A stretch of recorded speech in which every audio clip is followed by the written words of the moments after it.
kandi tujye kwa muganga. Nini mbwira tubigenze gute? Tubigenze gute nyine? Tujye kwa muganga. Twera ko numva yangi kampani hurizo. Ndavuze ngo nshaka kunyigisha fata inzira ugenda ariko ubundi uri murambwira ibiki. Ibyo byaramabanga nzambitekerezaho nyuma. Dewo please fata inyenda yawe ugende sibyo? Sechiwi way.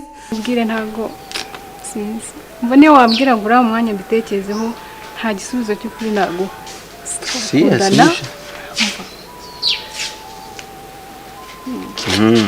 Muri mu bitanga bimeze bibaho. Muri mu bitanga.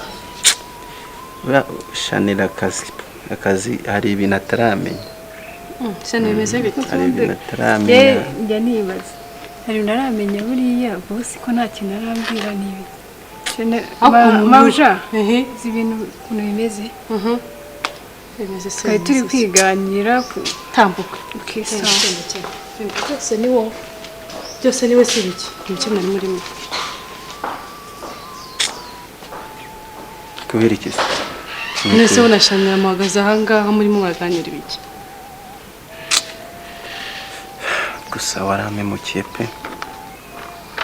Wari waramenyereje. Wowe nashanira muhagaze aha muri kuganira ibiki bihuriye nuko naragwemukiye. Reka nkubwize ukuri wari waramenyereje kujya tubikora buri munsi.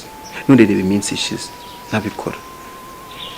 Nese ubwo urashaka ya kako wahindutse ukareka iyo mico. Urabona izakugeza he? Iki? Ubwo wadukiriye Shanira. Umva ntukansuguze bigize aho ngaho. Urumva neza? Niba ushaka guteta ureba handi hamujya gutereta. Utangiye gufuha se. Hafuha se. Hafuhara. None se ibi byose si wabikoze? Nese ndumva barira. Ntabwo nshaka ko nta mutereta nga mu kazi. Urumva neza? Ujya gutereta aho nakureba. Reba ibintu nakoranye nawe. Reba igihango mfitanye nawe. Ukaba umbwira ayo magambo. Nyine nanjye niyo mpamvu nkubwiye nti ntabwo nshaka kubona utereta nga mu kazi sibyo? Ndumva nawe byinshi mfite navugana nawe. Kandi ubwa mbere n'ubwa nyuma mbona uza kwegekana Shanira aha ngaha. Ntabwo nshaka kubona Shanira mu guteretana. Ibintu si byoroshye. Reba gahunda umva uribuka ari amafaranga twibye. Subisi kari kuri konte yanjye. Reba ibintu dufitanye amabanga dufitanye usibye nayo. Reba rya banga rikomeye ngiye mfite mu mutima wanjye. Sibyo? Ariko ukantererana ukamera nkaho utanzi. Reba ukuntu wanyiruka wanyirukirete sibyo? Kukwirukana kuriya naye nababaye cyane kandi nawe ari wowe. Ndi kwicara nkatekereza nkibuka biriya magambo majoro nagatekereza ibintu byinshi numvaga sinzi naho ubundi so kuba ko nkwanga ku buryo nabona icyo ariko mbabarira ureke kwibugikana Shanira mbona mukundana. Oya ntabwo mbishaka. Niba ushaka gutereta ujya ahandi hantu mu gihe umutima wanjye utarongera ukonongereje Shanira ntabwo mukunda. Nose ushaka iki ku mwana w'abandi none natamukunda. Nakubwiye ikibazo mfite. Niba twaramenyeye kubikora buri munsi. Ubu none icyo ushakira Shanira? None ubu nagaje kwishaka ngo uramukunda. Ntabwo ugeze urabona uriya namukunda njyewe. Kuko sinagahinda mfite mu mutima wanjye. Urumva? Nagahinda mfite. Okay. Ujye bitekerezeho rero nge gusa icyo ngusabye mugeranye ntari nagarura ibitekerezo neza ngo nshire ibitekerezo neza ku gihe. Ugushaka kubona uri kubona Shanira. Ibyo? Wimfuhira rero wimfuhira. Namaze. Mumbwire ni ikihe kibazo kiri hagati yanyu mwembi na Habineza? Ndagira musobanure mumbwire uko bimeze. Kugeza uyu munsi ntabwo ndabisobanukirwa. Aricyo yakubwiye gihari. Kandi nimwe mbaza ni ikihe kibazo mufitanye? Mufitanye ikihe kibazo? Nta kibazo mfitanye nawe. Nta kibazo mfitanye nawe? Nta kibazo mfitanye nawe mbese. Nawe nta kibazo mfitanye nawe? Haki ya Mungu sina probleme naye kabisa. Ko mutabishyira ahagaragara Urakeka ko bizaguma mu matama? ahubwo niba hari ikibazo wakibwira boss, ariko njye ku bwanjye rwose haki ya Mungu sina tatizo kabisa. Amatatizo yawe uratatiriza he? None se nta baruwa yakiriye yanjye isezera akazi? Nagasezera gasara uko ntigakunze cyangwa ngiye. ndashaka ngo mbwire uko bimeze nabibonye mu ibaruwa ariko ndashaka ngo bihamirize imbere yawe cyangwa reka ngufashe.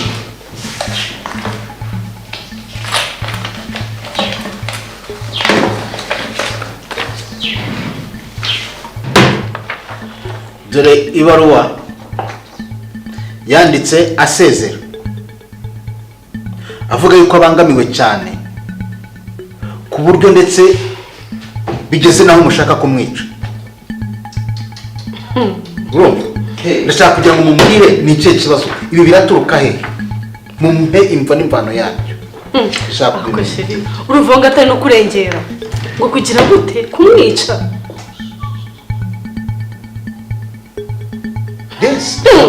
ariko rwose ibaze ugezaho kudusiga icyasha cyo kwica, nta soni. niba ashaka gusezera se yasezeye neza akagenda, kumwica ubuze tubonye imyaka mike urumva nakwica umuntu koko. nyine mumbwire bimeze bite, byagenze bimeze bite ubundi. Ariko njye nashaka kuvuga ko ntabiyumviye murimo mungambarira ngo munyice, ntabwo nabagezeho hariya muri ofisi yacu muri kubivuga. ariko noneho akubabere niba ushaka kugenda wagiye neza ukareka gusiga uteranyije abantu. ubwo urumva twagiye kugambanira kukwica tukabivitira hariya aho twumva. ariko mugabo nawe uko usanzwe nzira imyaka tumaranye urumva nagambanira kwica umuntu koko. ahubwo uyu habi neza sinzi ikibazo afite umubaze. nihanganiye byinshi ariko icyo gupfa nababisha mugakorana n'abashoboye gupfa. njye ntabwo nshoboye gushaka gupfa. ibyo bintu nagira ngo nanababwire ko ya mafaranga nari mfite 3 miliyoni nagomba guha uriya mukobwa akajyana kuri banka, baranjijishije ninjiye muri ofisi ndayabona. umugabo watuzaniye aha ngaha ushatse kuvuga ngo iki? kukwica amafaranga. uyu ni umujura. ushatse kuvuga ko ari amafaranga ahubwo ibyawe biraje bimenyekane neza. nta kibazo miliyoni 3 zose ko mumpemukiye. usezere ku neza ushaka gusiga ntabwo urita ntabwo usobanukirwa ushaka kuvuga ko ari amafaranga yibwe. yewe barasurije ahubwo uribisha wamara ngo kukwica. narakubwiye umugabo watuzanyemo umunyamahanga ntazi wakuye kwicwa. uraresurira ibiki? hari umuntu ubikana nawe.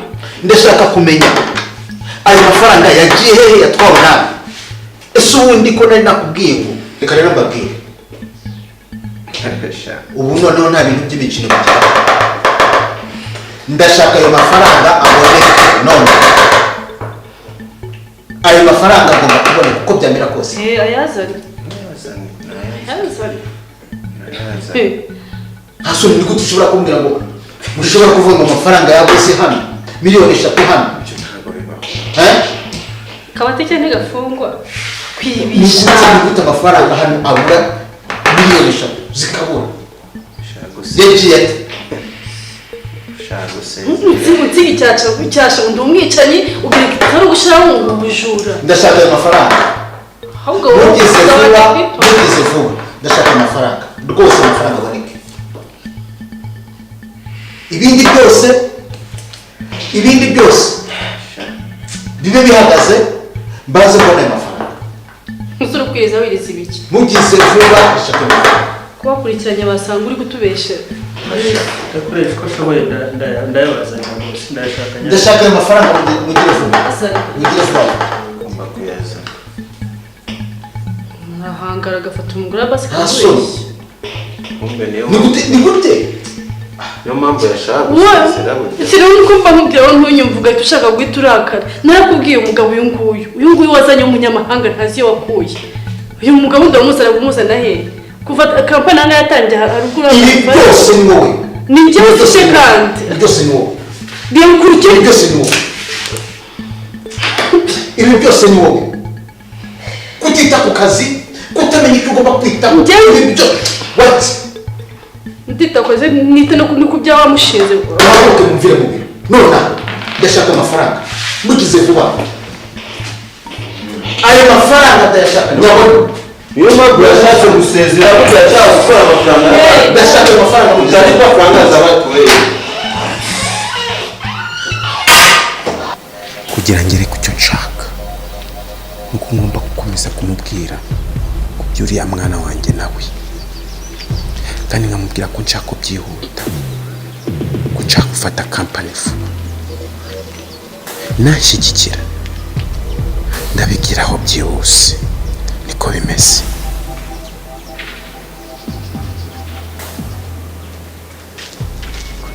Watinze pe. Aratunari kimwega. Mushaka kungana. Bose bimeze bite? Ibyo ni wari urimo koko. Afite ndanatinze cyane.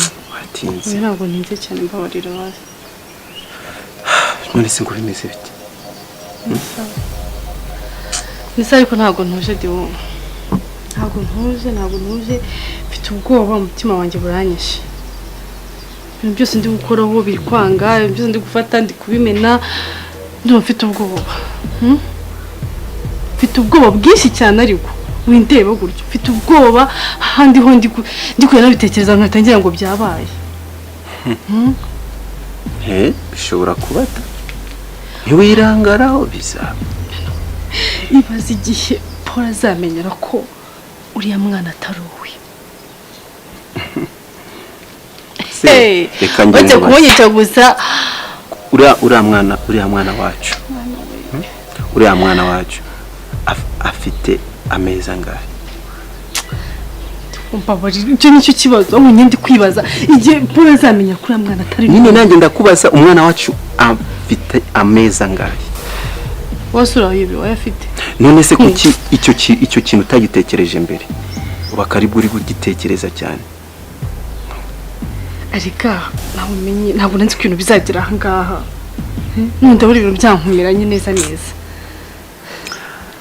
Ariko wowe wakagombye kunyegera njye nkakubwira. Master plan. Tekerezaho nkumva mfite amakosa menshi atari yo kubabarirwa. Ibaze noneho ngeretseho kuba mfite umwana azi ko ari uwe suwe, ngeretseho kubonera mu benshi ikinyoma yuko uri musaza wanjye nta n'ikintu dupfana. Ariko reka nkubaze, buri munsi ninjye uzajya uhora uzana ibitekerezo turakora. Arega iyo mafuti yose ni wowe yashizemo.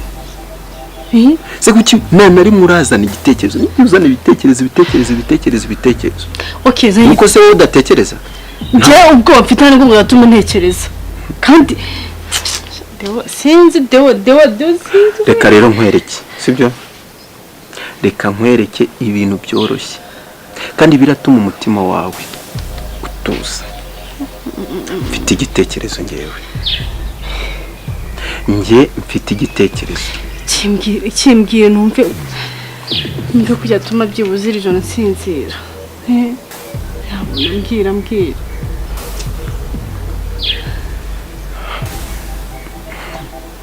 Nanjye narambitekerezaho.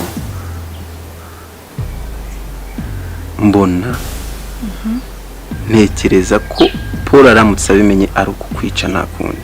Umva nukunyica byo bituma ntekereza ikirere. Umva icyo natekereje. Twice Paul. Ngo tugire dute? Umva ni iki twice Paul? Ariko numva no kukwegera ngo tugire dute twice. Ariko hakugumuna amafuti dufite dahagije ngo twice nde umugabo wanjye bambabarire. Oya isubiza aho ikuye mbabarire. Umugiriye impuhwe se? Oya mbabarire.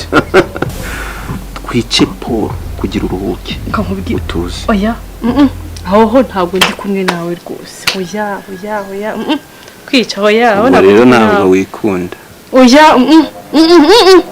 aya hoye kubera iki sobanurira egera hino nsobanurire kubera iki udashaka utwisha shimwa please shaka undi mwanzuro ndakubaza kubera iki shaka undi mwanzuro ariko wowe mwanzuro ubwo umwanzuro kwica Paul okay zana umwanzuro cyangwa igitekerezo cyawe muteze yombi aho mbwira ubwo urabona imyanzuro yose n'umugabo ndavuze ngo zana igitekerezo cyawe wowe ni ikihe gitekerezo ngaho byibuze yasize undi mwanzuro atari uwo kwica Paul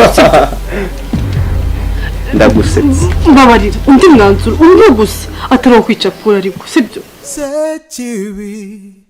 sekibi we waramemukiye